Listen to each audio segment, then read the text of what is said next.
Hello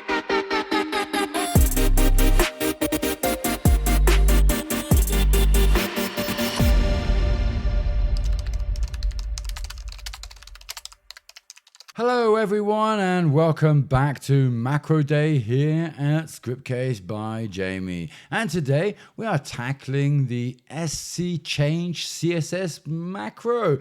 And this macro allows you to dynamically modify the CSS attributes of fields within your Scriptcase applications. So it's pretty useful for visually maybe distinguishing elements based on state or data conditions maybe. So let's dive in how you can use this macro to enhance the visual feedback of your application interfaces. Okay, so as per usual, we're going to dive into the purpose of this macro. If you didn't understand that from the intro, then this macro, sc_change_CSS, allows us to dynamically change the properties of CSS styling of our application fields. So it's pretty essential for applications that maybe require conditional styling changes based on data values or interactions, such as changing colors, padding, or the visibility of fields. So how to use the macro? Well, the SC Change CSS macro is pretty versatile. It does allow us to change any CSS attribute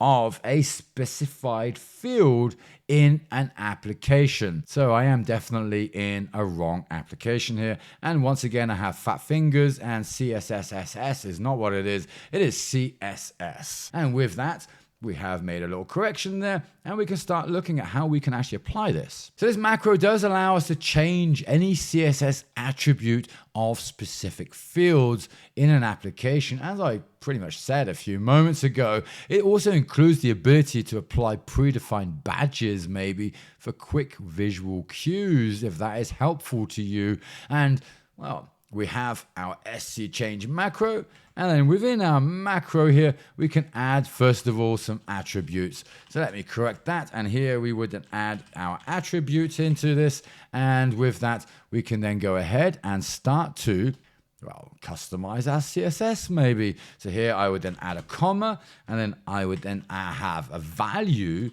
for my attribute. And then in the case of a form or a grid, we also then have our field name. And well, you want to add then our field name in here. So if I go field underscore name, whatever that is, you can then add that in there. Now, you may have noticed I did just make a mistake there because we're not using global variables here. And well, we have our global variable outside of our field here, which is really not so correct now, is it? So our field name will just be entered into there, and we can then go ahead and use that. And that is, of course, without the curly brackets. And as I just pointed out, it is not a global variable. And even if it was, well, we wouldn't need to add it because we have the parameter defined already as a variable. So we just need to really add in our attributes. So we have right now our attribute, our value, and our field name. So say, for instance, we could say if, and I'm going to say my task status, and if that equals, say, completed. Yeah, I think completed is good, and I went somewhere else there. So I say completed, and then with that, we have here our if-else statement. Oh, well, we need to add the else still, don't we? And there we go. We have our macro added already. So if the task status equals completed, then we are going to change our CSS styling. So here, for instance, we could say the background color like so. And then over here, maybe we would want a color in here. So here we would then add our hash DCF, say CE7, whatever color that is. And then we also have our field name. So here I'll say that's our task status field. Now we may want to make extra adjustments here also. So I'm going to copy this. I'm going to place it below, and then I'm going to add here another attribute. So maybe the font weight, for instance, maybe we would want to have that bold now, and then we can go ahead and, well, bold that text for us.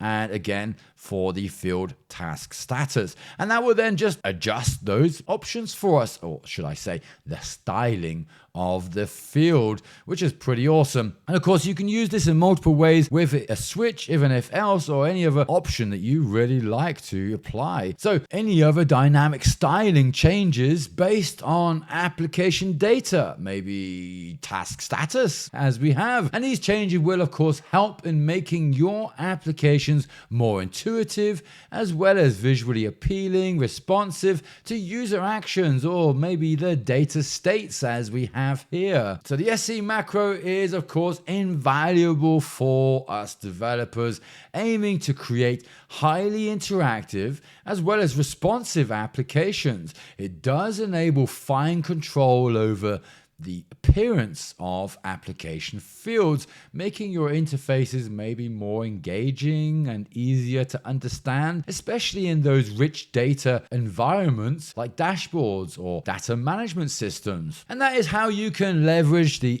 SC change macro to dynamically alter the CSS of fields within your Scriptcase applications. And before we finish up, just remember, I am showing you this within a blank application. This should be added into a form maybe, or a grid application, and there you would then adjust those fields. And then of course, by using this macro effectively, you can greatly enhance the user experience by providing visual cues as well as feedback directly through your interfaces that you have created. And if you found this video helpful, you know what to do. Like, subscribe, even comment below and let us know how you have actually used this macro within your own project. And as always, stay tuned for more Scriptcase tutorials right here on Scriptcase by Jamie. Every Friday, macro day. So I'll be seeing you next week Friday then.